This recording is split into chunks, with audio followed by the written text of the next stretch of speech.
Assalamu alaikum dear students, this is Sir Naseem Zulfikar, and today I am going to deliver a lecture on some basic concepts of chemistry which is important and which is very beneficial for the students who are studying chemistry in any level. Either they are from the beginner level from class 9th and 10th, or they are the students of intermediate level like first year and second year, और aptitude test level. तो कुछ बहुत basic concepts हैं आज उनके बारे में बात करने वाला हूँ। और वो बेसिक कॉन्सेप्ट्स किसके हैं? एटम्स, मॉलिक्यूल्स, एलिमेंट्स और कंपाउंड्स। तो काफ़ी ऐसे स्टूडेंट्स होते हैं जिनको इन एटम्स, एलिमेंट्स, मॉलिक्यूल्स और कंपाउंड्स के बीच का डिफरेंस जो है वो समझ में नहीं आता या उनको काफ़ी मुश्किल लगता है। तो आज मैंने सोचा कि एक मैं लेक्चर डिलीवर करूँ जिसमें तमाम स्टूडेंट्स को इन कॉन्सेप्ट्स को क्लियर किया जाए कि इन केमिस्ट्री के अंदर इन जो ये टर्म्स हैं एटम्स, मॉलिक्यूल्स, एलिमेंट्स, कंपाउंड्स, इनमें क्या डिफरेंस है। तो आज देखते हैं, इसको कोशिश करते हैं समझने की। तो सबसे पहली चीज़ जो यहाँ पर हमें समझनी है कि व्हाट इज़ एटम, कि एटम किसे कहते हैं। ठीक है, तो first of all I am going to tell you something about atom. तो सबसे पहले एटम के बारे में बात करेंगे। एटम जिसको उर्दू में हम लोग कहते हैं जौहर। तो व्हाट इज़ एटम? एटम क्या होता है? तो atom is the smallest particle of matter. मादे का छोटा से छोटा ज़र्रा, स्मॉलेस्ट पार्टिकल, वो एटम कहलाता है। ठीक है, तो एटम की डेफिनेशन सिंपल ये हो जाएगी कि एटम क्या है भाई? The smallest particle of matter. मादे का छोटा से छोटा ज़र्रा एटम कहलाता है। मैटर क्या चीज़ है? Anything which occupies space and has मास। ठीक है, मादा किसे कहते हैं, मैटर किसे कहते हैं? हर वो चीज़ जो वज़न रखे, जिसका कोई मास हो और कोई जगह घेरे, मतलब उसका वॉल्यूम हो, तो that substance is called matter. तो मैटर हर वो चीज़ जो वज़न रखती है और जगह घेरती है। मैं मैटर हूँ, आप मैटर हैं, इस तरह से बोर्ड मैटर है, ये मार्कर्स मैटर है। ठीक है, आप जो मोबाइल फ़ोन या लैपटॉप आपके पास मौजूद है वो मैटर है। तो मादा किस चीज़ से मिलकर बनता है? तो वो छोटे छोटे एटम्स से मिलकर बनता है। एटम्स जो है वो फंडामेंटल पार्टिकल्स हैं किसी भी मैटर के, मादे के छोटे से छोटे ज़र्रे हमारे पास वो एटम्स कहलाते हैं। ठीक है, तो जस्ट वो स्मॉल डॉट्स हैं। ठीक है, तो एटम्स से मिलकर जो है वो कंप्लीट सब्सटेंस तैयार होता है। कोई भी सब्सटेंस हो that is made up of small particles, that is atoms. ठीक है, अब एटम्स के बाद हम डिस्कशन करेंगे कि व्हाट इज़ एलिमेंट। तो एलिमेंट किसे कहते हैं?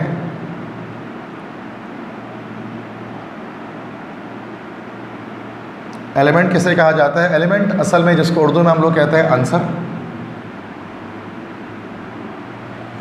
एलिमेंट क्या है भाई? इट इज़ अ सब्सटेंस, ये एक सब्सटेंस है। It is a substance which is made up of only one type of atoms। ऐसा सब्सटेंस जो सिर्फ एक ही तरह के एटम से मिलकर बना हो, that is called an element. ठीक है, जो एक ही तरह के एटम से मिलकर बना हो, तो एलिमेंट क्या है? सब्सटेंस है। वो सब्सटेंस जो सिर्फ कोई एक ही तरह के जो है वो एटम से मिलकर बना हो और डिफरेंट टाइप्स ऑफ एटम्स उसके अंदर मौजूद ना हो। तो एलिमेंट्स एटम्स से मिलकर बनते हैं और उन सारे एटम्स का एक जैसा होना, आइडेंटिकल होना, सेम होना ज़रूरी है।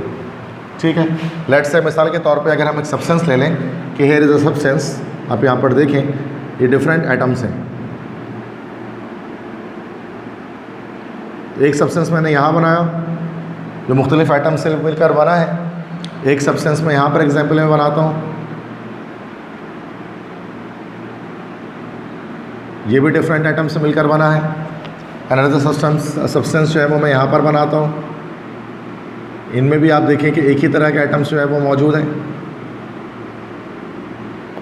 और एक सब्सटेंस मैं यहाँ पर तैयार करता हूँ, ड्रॉ करता हूँ, तो यहाँ पर देखें इसमें भी आपको एक ही तरह के एटम्स दिखाई दे रहे हैं जो मैं कलर से आपको शो करना चाह रहा हूँ। उसको ज़रा कॉन्सेप्ट को समझिएगा तमाम स्टूडेंट्स। तो यहाँ पर मैंने 1 2 3 4 एलिमेंट्स बनाए हैं। एटम्स तो बहुत सारे इसके अंदर है। ठीक है, जैसे 3 3 9 9 एटम्स, यहाँ 9 1 9 9 2 18, 9 3 27, ठीक है। और फिर आगे जाकर हमारे पास काफ़ी सारे एटम्स जो है वो मौजूद हैं। तो ये सारे एटम्स ही आपको दिख रहे हैं, लेकिन ये एक अलग एलिमेंट है, this is one element, this is second element, this is third element, this is fourth element. Why? Because these substances are made up of only one type of atoms. इसमें एक ही तरह के एटम्स जो है वो मौजूद हैं। अब इनको अलग अलग हम नाम दे सकते हैं। लेट्स से कि इनमें सारे एक ही तरह के एटम्स मौजूद हैं। इनको हमने कह दिया कि ये आयरन है, तो आयरन जो है वो एक एलिमेंट है, ठीक है, जिसका सिंबल होता है Fe। इस तरह से मान लेते हैं कि इसको हम लोग कहते हैं गोल्ड, तो गोल्ड जो होता है सोना, वो भी एक एलिमेंट है, इसका सिंबल होता है Au। इसको हम कह देते हैं कॉपर, कॉपर भी एक एलिमेंट है जिसका सिंबल होता है Cu। और इसको हम लोग कहते हैं सोडियम, मिसाल के तौर पर, तो सोडियम का सिंबल होता है Na। तो यहाँ पर ये सारे के सारे एलिमेंट्स हैं। Why? Because they are made up of only one type of atom. अगर आप लोहे की कोई स्केल उठाते हैं या आयरन की कोई स्केल आपके पास है, तो आयरन के जो स्केल है उसके अंदर सारे के सारे आयरन के एटम्स मौजूद हैं, उसके अंदर दूसरे और कोई एटम्स मौजूद नहीं है। They are made up of only one type of atoms, ठीक है। इस तरह से आप गोल्ड की अगर कोई रिंग आपके पास है या गोल्ड की ईयर रिंग्स हैं या उसके अलावा ज्वेलरी है, तो गोल्ड एक एलिमेंट है बिकॉज उसके अंदर सिर्फ गोल्ड के एटम्स हैं।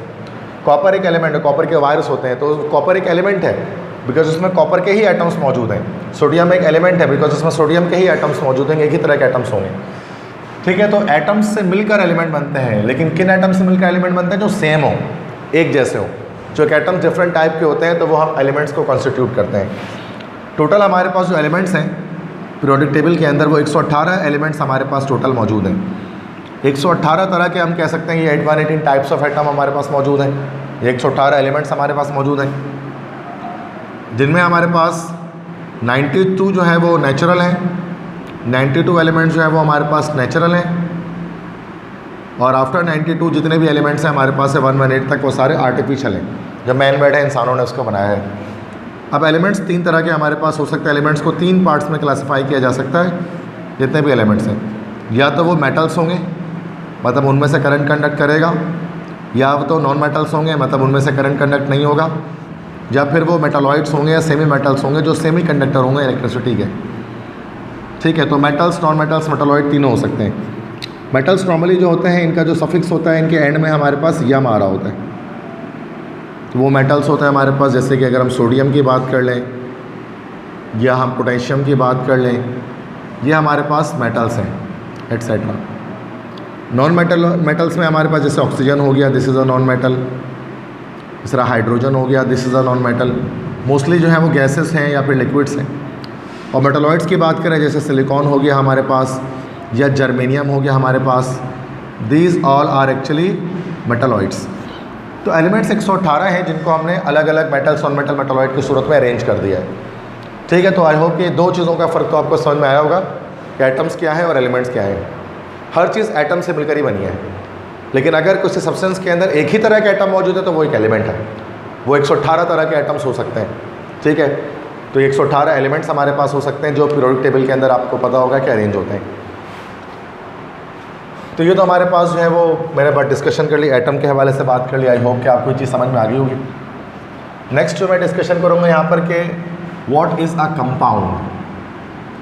एक कंपाउंड किसे कहते हैं?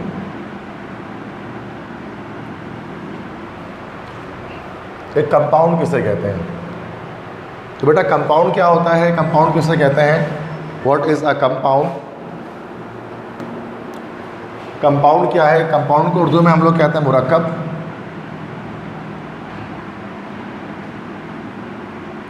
उर्दू में इसी को मुरक्कब कहा जाता है। और what is compound? Compound is a chemical combination of 2 or more than 2 elements. Compound is a chemical combination of 2 or more than 2 elements. तो कंपाउंड जो है वो केमिकल कॉम्बिनेशन होते हैं दो से ज़्यादा एलिमेंट्स का। मतलब 2 या 2 से ज़्यादा एलिमेंट जब भी मिलते हैं तो फिर वो कंपाउंड की फॉर्मेशन करते हैं, ठीक है। तो एलिमेंट्स का कॉम्बिनेशन है कंपाउंड, एलिमेंट्स के मिलने से बनता है कंपाउंड। इसमें more than one type of atoms इसके अंदर हमारे पास जो है वो मौजूद हो सकते हैं या मौजूद होते हैं। एक नहीं, एक से ज़्यादा तरह के एटम्स हमारे पास इसके अंदर मौजूद होते हैं। तो चूँकि एक से ज़्यादा एलिमेंट से कंबाइन होकर ये बनता है हमारे पास, this is called a compound. For example, मिसाल के तौर पे अगर हम यहाँ पर बात करें तो जैसे कि CO2 carbon dioxide, it is a compound. Why it is a compound? Because दो एलिमेंट से मिलकर बन रहा है, कार्बन एंड ऑक्सीजन। इस तरह sulphuric acid H2SO4, this is also a compound because it is made up of 3 elements, hydrogen, sulphur and oxygen. ठीक है, तो कंपाउंड्स क्या होते हैं? जो एलिमेंट्स के कॉम्बिनेशन से, एलिमेंट्स के मिलाप से आपस में बन रहे होते हैं। ETC और बहुत सारे हमारे पास कंपाउंड्स होते हैं। ठीक है, तो कंपाउंड्स क्या होते हैं? एलिमेंट्स का केमिकल कॉम्बिनेशन। एलिमेंट्स जब केमिकली कंबाइन होते हैं तो फिर वो कंपाउंड्स बनते हैं, फिर उनके फॉर्मूले की सूरत में उसको लिखा जा रहा होता है।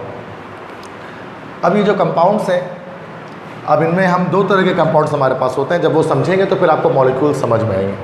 ठीक है, तो जैसे कि नाउ कंपाउंड की जब हम बात करें, मुरक्कब जो कॉम्बिनेशन है दो या दो से ज़्यादा एलिमेंट्स का, तो कंपाउंड हमारे पास बच्चों दो तरह के हो सकते हैं। There are 2 types of compound. Either it is an, या तो ये हो सकता है कोई आयोनिक कंपाउंड, या तो आयनिक कंपाउंड हो सकते हैं, या तो हो सकते हैं कोवलेंट कंपाउंड्स।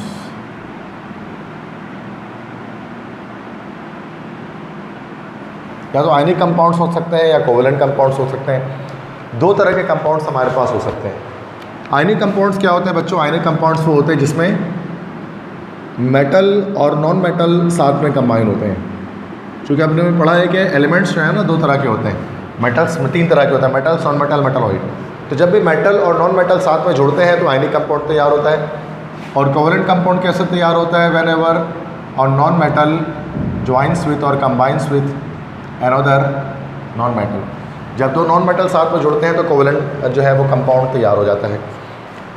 हम मिसाल के तौर पे NaCl, this is an ionic compound. Why? Because sodium is a metal and chlorine is a non metal. इस तरह से KCl, ये भी एक आयनिक कंपाउंड है because this is metal, this is non metal. इस तरह से NaI, sodium iodide, this is also an ionic compound. चूँकि ये सारे के सारे मोर देन वन एलिमेंट से मिलकर बन रहे हैं और उनमें से पहला मेटल है और दूसरा नॉन मेटल है।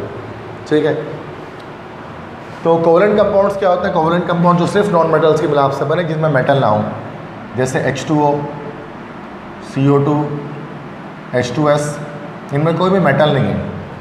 ठीक है, तो ये हमारे पास कोवलेंट कंपाउंड्स यहाँ पर हमारे पास आ जाएंगे।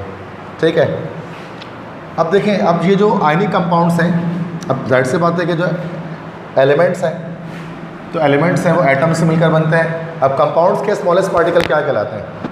कंपाउंड्स के स्मॉलेस्ट पार्टिकल, तो कंपाउंड्स की जो जितने भी कंपाउंड्स हैं आपके पास NaCl, KCl, NaI, तो उनके जो स्मॉलेस्ट पार्टिकल हमारे पास होते हैं, they are known as crystals. उनको क्रिस्टल्स कहा जाता है। तो आयनिक कंपाउंड्स जो है ना वो क्रिस्टल्स से मिलकर बने होते हैं। छोटे छोटे क्रिस्टल्स होते हैं NaCl के, जैसे KCl के, NaI के क्रिस्टल्स होते हैं। जबकि यही कोवलेंट कंपाउंड्स की बात कर दी जाए तो कोवलेंट कंपाउंड्स जो हमारे पास होते हैं, जो कोवलेंट कंपाउंड्स हमारे पास होते हैं, तो वो उसके हमारे पास क्या होते हैं? उसके हमारे पास होते हैं मॉलिक्यूल्स। उनके हमारे पास मॉलिक्यूल्स होते हैं। तो सिंपल चीज़ है। तो क्रिस्टल्स है, अब NaCl है ना, उसके क्रिस्टल्स होंगे। क्रिस्टल्स में क्या होते हैं? क्रिस्टल्स में क्या होता है? यूनिफॉर्म अरेंजमेंट होती है और एक डिस्क्रीट यूनिट NaCl की आपको अलग से नहीं मिल सकती है। क्रिस्टल्स का मतलब क्या होता है कि क्रिस्टलाइन लैटिस होता है, कि स्ट्रक्चर तैयार होता है। ठीक है, नो डिस्क्रीट यूनिट। क्रिस्टल के अंदर कोई NaCl आपको अलग से नहीं मिल सकता, कोई डिस्क्रीट यूनिट इसके अंदर नहीं हो सकती। डिस्क्रीट का मतलब होता है अलग अलग, अलग अलग यूनिट्स इसके अंदर नहीं होंगी, बल्कि पूरा एक क्रिस्टल लैटिस तैयार होगा जिसमें number of sodium and chlorine atom साथ में ज्वाइन हो गए। जैसे NaCl का आप स्मॉलेस्ट पार्टिकल उठाते हो ना जब, तो स्मॉलेस्ट पार्टिकल आपको इस तरह से क्यूबिकल शेप में आपको मिल जाता है इन दिस मैनर। तो इस तरह से दिख रहा होता है, जैसे कि रेड कलर से मैं बना दूँ तो सोडियम हो जाएगा। This is sodium, this is sodium, this is sodium here, this is sodium here. और ब्लू से क्लोरीन बना देता हूँ, this is chlorine here, this is chlorine here, this is chlorine here, this is chlorine here. तो this is one crystal of what? This is one crystal of NaCl, sodium chloride. तो इसमें आप देख सकते हैं कि आपको NaCl अलग से नहीं मिला, बल्कि 4 Na और 4 Cl ने मिलाकर क्या किया? क्रिस्टल की फॉर्मेशन किए। इससे स्मॉल यूनिट में आप आयनिक कंपाउंड्स को ब्रेक नहीं कर सकते। लेकिन जब आप कोवेलेंट कंपाउंड्स की बात करेंगे ना, जैसे कि अगर आप बात करें वाटर की, H2O की, अब वाटर में क्या होता है कि वाटर के मॉलिक्यूल्स होते हैं। मॉलिक्यूल्स क्या है भाई? मॉलिक्यूल्स क्या होते हैं? Molecules is actually the combination of atoms. Atoms combine होते हैं तो मॉलिक्यूल बनते हैं। लेकिन अब आप बोलेंगे सर एटम्स तो कंबाइन यहाँ पर भी हो रहे हैं, एटम्स तो कंबाइन क्रिस्टल्स के अंदर भी एटम्स ही कंबाइन हो रहे हैं ना, तो यहाँ पर बच्चे कंफ्यूज हो जाते हैं कि मॉलिक्यूल्स के अंदर भी कॉम्बिनेशन ऑफ एटम है, क्रिस्टल्स के अंदर भी कॉम्बिनेशन ऑफ एटम है। लेकिन मॉलिक्यूल्स के अंदर जो कॉम्बिनेशन ऑफ एटम होगा ना, तो मॉलिक्यूल जो होता है वो डिस्क्रीट यूनिट होती है। इनकी डिस्क्रीट यूनिट्स हो सकती हैं, मतलब अलग अलग ये आपको मिल सकते हैं। क्रिस्टल में आपको जो है ना वो यूनिट्स अलग अलग नहीं मिल सकती है कंपाउंड की। आयनिक कंपाउंड NaCl आपको अलग से नहीं मिलेगा, बल्कि NaCl का पूरा क्रिस्टल बन के मिलेगा। लेकिन ये H2O आपको अलग से मिल सकता है डिस्क्रीट यूनिट्स के अंदर। मिसाल के तौर पर जैसे H2O है ना, अगर H2O बनाना है, जैसे कि ये हमने ऑक्सीजन बना दिया और ये दो तरफ से बॉन्ड जोड़ दिया, और ये जैसे कि हमने हाइड्रोजन 2 बना दिया, तो this is actually a molecule of water. तो इसमें कोई इस तरह से क्रिस्टलाइन अरेंजमेंट आपको नहीं दिखी है, बल्कि ये क्या इस तरह मिला आपको डिस्क्रीट अलग से आपको वाटर का मॉलिक्यूल आपको मिल सकता है, जिसमें this is oxygen, this is hydrogen, this is hydrogen. तो ये हमारे पास मॉलिक्यूल्स होते हैं। तो मॉलिक्यूल्स असल में मॉलिक्यूल्स क्या है तो कॉम्बिनेशन ऑफ एटम, लेकिन एक्चुअल में ये कोवेलेंट कंपाउंड के फंडामेंटल पार्टिकल्स हैं। कोवेलेंट कंपाउंड मॉलिक्यूल से मिलकर बनता है।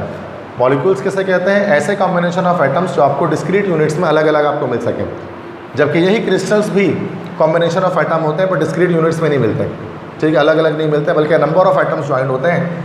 तो ये हमारे पास आयनिक कंपाउंड्स के अंदर यहाँ पर ये मौजूद होता है, ठीक है। तो ये चीज़ आपको पता होनी चाहिए। अच्छा, कुछ मॉलिक्यूल्स ऐसे होते हैं जैसे मॉलिक्यूल्स हैं और वो कंपाउंड्स नहीं हैं, ये भी आप उसको समझ लें। जैसे जो हमारे पास मॉलिक्यूल्स हैं, मॉलिक्यूल्स हैं, तो मॉलिक्यूल्स हमारे पास दो तरह के हो सकते हैं। मॉलिक्यूल्स हमारा यही कोवेलेंट, मतलब जो नॉन मेटल्स के मिलाप से जो बने। एक हमारे पास होता है होमोडायटोमिक मॉलिक्यूल, या होमोडायटोमिक नहीं, जस्ट मैं कह रहा हूँ डायटोमिक मॉलिक्यूल्स। एक हमारे पास होते हैं डायटोमिक मॉलिक्यूल्स, और हमारे पास होते हैं polyatomic molecules.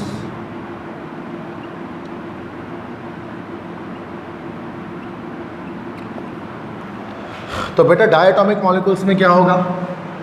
What will be there in a diatomic molecule?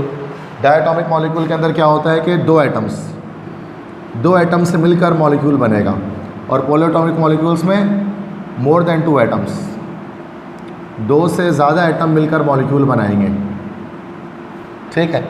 अब डायटोमिक मॉलिक्यूल्स की बात की जाए तो उसके अंदर फिर फर्दर हमारे पास 2 क्लासिफिकेशन डायटोमिक मॉलिक्यूल्स की आ जाती है। फर्दर 2 तरह के हो सकते हैं। एक हमारे पास हो सकता है होमोडायटोमिक मॉलिक्यूल, और सेकंड हमारे पास हो सकता है हेटेरोडायटोमिक मॉलिक्यूल। होमोडायटोमिक मॉलिक्यूल का मतलब होता है सेम, होमो मीन्स होता है सेम, और हेट्रो का मतलब होता है डिफरेंट या अलग अलग। तो होमोडायटोमिक मॉलिक्यूल्स कौन से मॉलिक्यूल्स होते हैं? जो दो सेम एटम से मिलकर बने, ऐसे मॉलिक्यूल्स। जैसे Cl आपस में मिल गया तो Cl2 बन गया, H2 बन गया, O2 बन गया, N2 बन गया। हेटेरोडायटोमिक जैसे HCl हो गया, HBr हो गया, HI हो गया। और पॉलीएटॉमिक मॉलिक्यूल जिसमें 2 से ज़्यादा एटम है, जैसे वाटर हो गया, 3 एटम से मिलकर बन रहा है। H2SO4 हो गया, इसमें 4 + 2 6 + 1 7 एटम से मिलकर बन रहा है। HNO3 दैट इज़ 3 + 1 + 4 5 एटम से मिलकर बन रहा है। ये सारे पॉलीएटॉमिक मॉलिक्यूल्स हैं और ये सब कोवेलेंट कंपाउंड्स हैं, ठीक है। तो ये सब नॉन मेटल्स हैं। ये भी सारे ये हमारे पास हेटेरोडायटोमिक मॉलिक्यूल्स से 2 अलग अलग एटम से मिलकर बन रहे हैं, ये भी हमारे पास कोवेलेंट कंपाउंड्स हैं। अच्छा, लेकिन जब हम होमोडायटोमिक मॉलिक्यूल्स की बात करें तो ये 2 सेम एटम से मिलकर जो बन रहे हैं, दे आर नॉट कंपाउंड्स, ये कंपाउंड्स नहीं होते हैं। दे आर नॉट कंपाउंड्स, ये कंपाउंड्स नहीं होते हैं। क्यों? Because they are not compound की प्रॉपर डेफिनेशन क्या है? जो 2 या 2 से ज़्यादा एटम से मिलकर बने, एलिमेंट से मिलकर बने, 2 या 2 से ज़्यादा एलिमेंट से मिलकर बने। अब इसमें एलिमेंट तो सिर्फ एक ही है ना, क्लोरीन, हाइड्रोजन, ऑक्सीजन, नाइट्रोजन। तो ये सारे के सारे कंपाउंड्स नहीं है, they are just molecules. Hydrogen के मॉलिक्यूल है, H2 is not a compound, ये जस्ट एक डायटोमिक, एक तरह से कह लें कि एक होमोडायटोमिक मॉलिक्यूल है, इसके अलावा और कुछ नहीं है।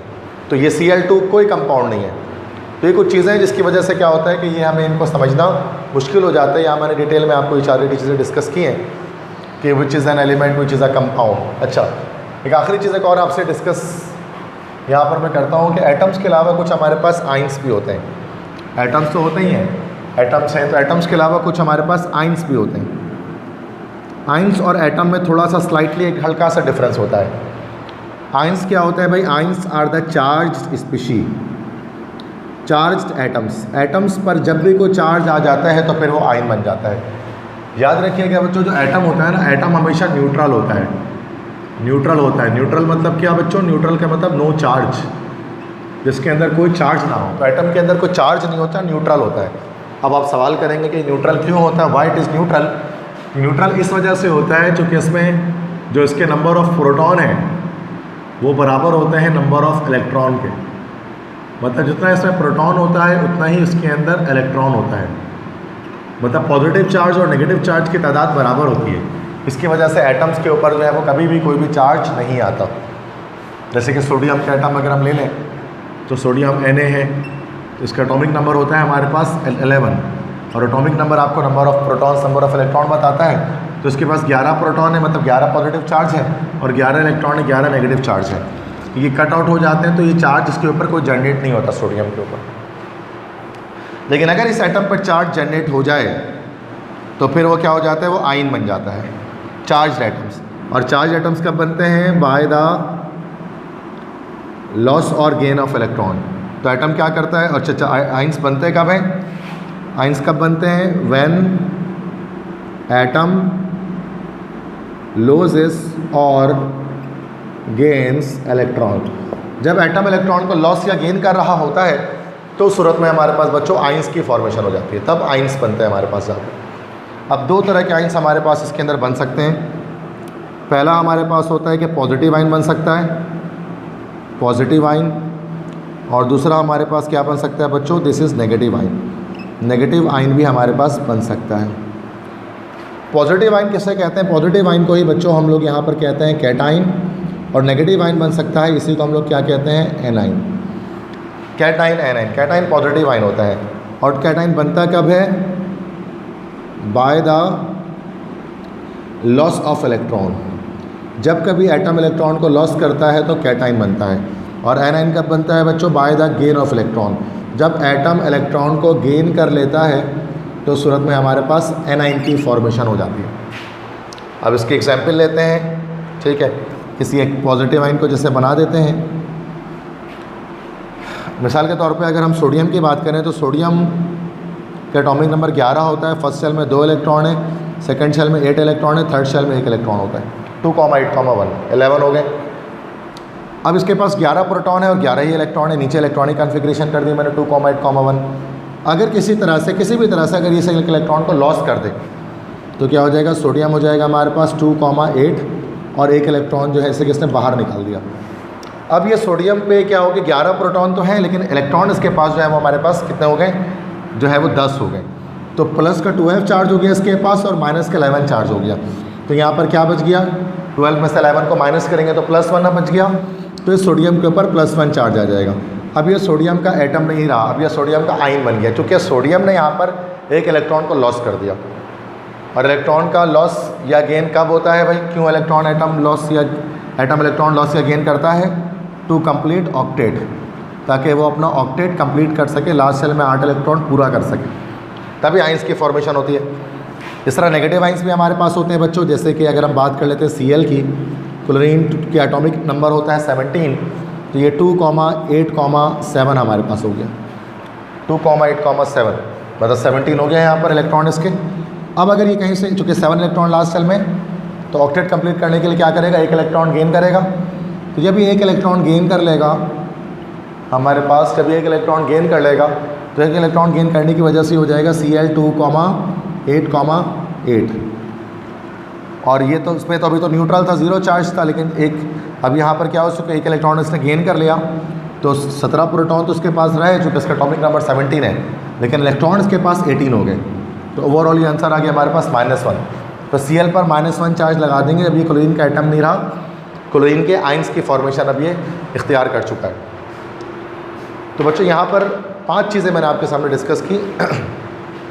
एटम्स क्या हैं, एलिमेंट्स क्या हैं, कंपाउंड्स क्या हैं, मॉलिक्यूल्स क्या हैं, आइंस क्या हैं। Let me repeat the things for you so that you can remember in an easy way. Atom क्या है, स्मॉलेस्ट पार्टिकल ऑफ मैटर, मादे का छोटा से छोटा ज़र्रा एटम कहलाता है, ठीक है। अब अगर कोई सब्सटेंस एक ही तरह के एटम से मिलकर बना है तो उसको एलिमेंट कहा जाता है। और टोटल इस तरह से एलिमेंट्स हमारे पास होते हैं 118, चूँकि 118 तरह के ही एटम्स हमारे पास होते हैं, और जिस सब्सटेंस में एक ही तरह के एटम्स पाए जाते हैं वो हमारे पास एलिमेंट्स कहलाते हैं। टोटल 118 एलिमेंट्स हैं, जिनमें से 92 नेचुरल हैं और बाकी 92 के बाद 118 तक, 93 से लेकर 118 तक, मतलब यूरेनियम के after that uranium in periodic table. तो यूरेनियम के पास जो एलिमेंट्स हैं वो हमारे पास कैसे हैं, वो हमारे पास आर्टिफिशियल है या ट्रांस यूरेनियम एलिमेंट उनको कहा जाता है, वो सब आर्टिफिशियल है, मैन मेड है, उसको लैब में बनाया गया, ठीक है बच्चों। नेक्स्ट ये कि अब इसमें के एलिमेंट्स 118 तो हैं, 3 पार्ट्स में डिवाइड कर दिया, metal, non metal, metalloid. Metals की आइडेंटिफिकेशन ये है कि उनका जो सफिक्स होता है, उनको जो लाहका होता है, एंड में आता है यम, sodium, potassium, lithium, rubidium, caesium, इस तरह के नेम्स आ रहे होते हैं उनके। तो मेटल्स गुड कंडक्टर होते हैं इलेक्ट्रिसिटी के, नॉन मेटल्स क्या होता है, बैड कंडक्टर होता है, मेटलॉइड सेमी कंडक्टर होते हैं, इनको सेमी मेटल्स भी कहा जा सकता है। तो एटम्स तो स्मॉलेस्ट पार्टिकल है, और एलिमेंट्स क्या है, ऐसा सब्सटेंस जो एक ही तरह के एटम से मिलकर बना हो, ठीक है। तो एलिमेंट्स टोटल 118 हैं। तो एटम्स की टाइप्स भी एक तरह से 118 तरह की हो गई, और एटम की टाइप्स चेंज किस तरह होती है, एटॉमिक नंबर के लिहाज से वो चेंज हो रही होती है। कंपाउंड्स क्या हैं, जब एलिमेंट्स साथ में कंबाइन होते हैं तो कंपाउंड्स की फॉर्मेशन होती है। When elements chemically combine then they form a compound, जैसे CO2, H2O, these are the NaCl, these are the compounds. अब कंपाउंड्स 2 तरह के हो सकते हैं, ionic compound, covalent compound. Ionic compound क्या होता है, जो 2 मेटल और नॉन मेटल के कॉम्बिनेशन से बनता है, जैसे NaCl वगैरह। और कोवेलेंट कंपाउंड क्या होता है, जिसमें सिर्फ नॉन मेटल्स होते हैं, जैसे वाटर हो गया H2O, या ग्लूकोज हो गया C6H12O6, ये सारे कोवेलेंट कंपाउंड्स हैं। आयनिक कंपाउंड्स जो है वो आयनिक कंपाउंड्स के छोटे छोटे क्या होते हैं, इनके छोटे छोटे क्रिस्टल्स होते हैं, छोटे छोटे क्रिस्टल से मिलकर बनता है, जो डिस्क्रीट यूनिट्स में नहीं होते हैं। 4 सोडियम और 4 क्लोरीन मिलकर जो है वो एक NaCl का क्रिस्टल बनाते हैं। लेकिन जो हमारे पास जो कोवेलेंट कंपाउंड है वो डिस्क्रीट यूनिट्स में अलग अलग आपको मिल सकते हैं।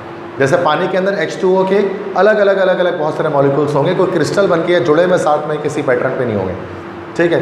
तो ये मॉलिक्यूल्स कहलाते हैं। तो मॉलिक्यूल्स क्या है, कॉम्बिनेशन ऑफ एटम्स ही हैं, लेकिन वो सारे एटम्स नॉन मेटल होने ज़रूरी हैं, और वो क्या होंगे, डिस्क्रीट यूनिट्स में आपको अवेलेबल हो जाएंगे। जैसे वाटर अलग से आपको मिल सकता है, अलग से इसका एक छोटा स्मॉलेस्ट पार्टिकल मिल सकता है, तो वो मॉलिक्यूल है। NaCl का कभी भी आप मॉलिक्यूल नहीं कह सकते, बिकॉज ये आपको NaCl अलग से कभी मिलेगा ही नहीं। 4 सोडियम 4 क्लोरीन ऐसे क्यूबिकल अरेंजमेंट में आपको मिलेंगे, ठीक है।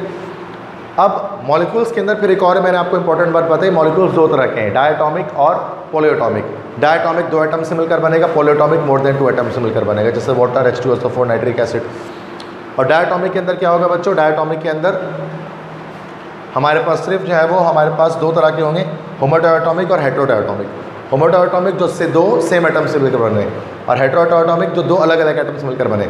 अब हेटेरोडायटॉमिक ये भी सारे कंपाउंड्स हैं और ये भी सारे कंपाउंड्स हैं, लेकिन ये हमारे पास जो होमोडायटॉमिक होते हैं ना, जैसे chlorine, H2, Cl2, O2, N2, Br2, I2, ये सारे के सारे हमारे पास होमोडायटॉमिक मॉलिक्यूल्स हैं, and they are not compounds, ये कंपाउंड्स नहीं होते, ये सिर्फ मॉलिक्यूल्स हैं। तो ये कंपाउंड्स होने के लिए शर्त ये है, कंडीशन ये है, क्या कंडीशन है, कि 2 या 2 से ज़्यादा एलिमेंट्स मिलें, इसमें तो कोई एक ही एलिमेंट है, तो this is only a covalent molecule, it is not a compound, ठीक है।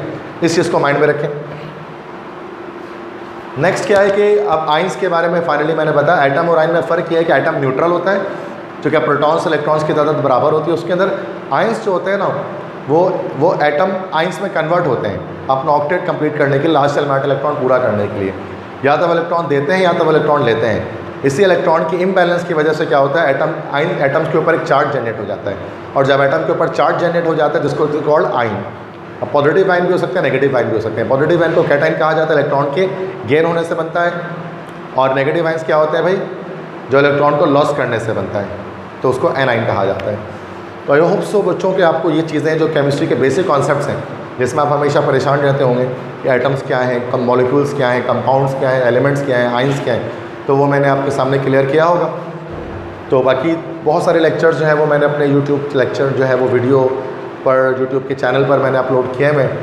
प्लेलिस्ट बनाई हुई है, उसके अंदर आप 9, 10 फर्स्ट ईयर, सेकेंडरी, एप्टीट्यूड किसी भी लेवल के आप जो है वो स्टूडेंट हैं तो आप उसको वॉच कर सकते हैं। बाकी मैं फ़िज़िकल क्लास जो है वो गुलशन इकबाल कैंपस में और औरंगी टाउन कैंपस में दे रहा होता हूँ, कराची के अंदर। दुआ इल्म कोचिंग सेंटर नाम है इदारे का।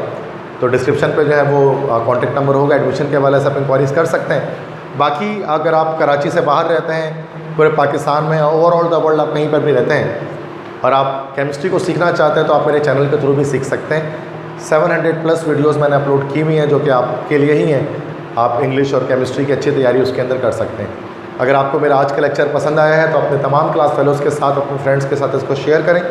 अब चैनल पे अगर नए हैं तो मेरे इस वीडियो को लाइक करें, चैनल को सब्सक्राइब करें और बेल आइकॉन को प्रेस करें, क्योंकि डेली बेसिस पर मैं आपके लिए informative videos, educational videos upload कर रहा होता हूँ कि अगर आप फ़िज़िकल क्लासेस नहीं ले सकते जाकर किसी सेंटर में तो आप घर बैठकर अपनी तालीम को अच्छी तरह से जारी रख सकें।